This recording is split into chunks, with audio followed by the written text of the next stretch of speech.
Jordan, you just finished up the Palmetto games here in Columbia.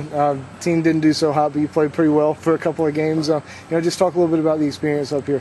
It was a good experience. It's always good playing on Carolina's field. It's an awesome facility, and it's always a pleasure. Yeah, and talk a little bit about yourself at the plate and defensively this weekend. I mean, how do you feel like you did? I think I played pretty well. I got a couple hits and played well defensively. So. Well, talk a little bit about yourself as a hitter. You're a switch hitting guy. Where do you feel like your strengths lie? Probably left-handed, but my right-handed swing's coming around.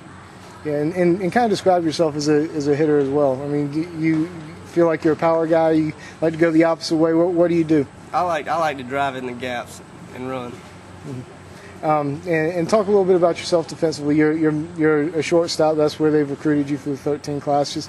Well, where do you feel like you excel out there when you're playing defense?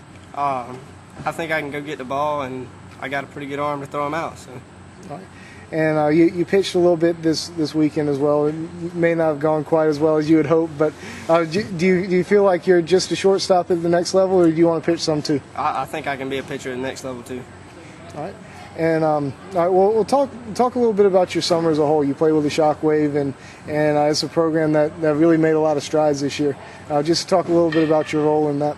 The Shockwave is a great team. I met a lot of great guys. We played on a lot of great tournaments and beat a lot of good teams. It was a really good summer. Yeah, and were there a couple of things you wanted to improve on coming into the summer, and how did you feel you did in that area? I want to improve on my strength and my speed, and I think I did a pretty good job of that. Yeah, what did you do to be able to improve in those areas? I worked out a lot and drank protein shakes and everything, and I ran a lot. All right. And going back to the recruiting process a little bit, talk a little bit about some of the schools that recruited you and what made you kind of decide on South Carolina. Clemson, the Citadel, and the College of Charleston, they all recruited me, but South Carolina had such great coaches and such great facilities, and their academic was good, so that's where I wanted to be.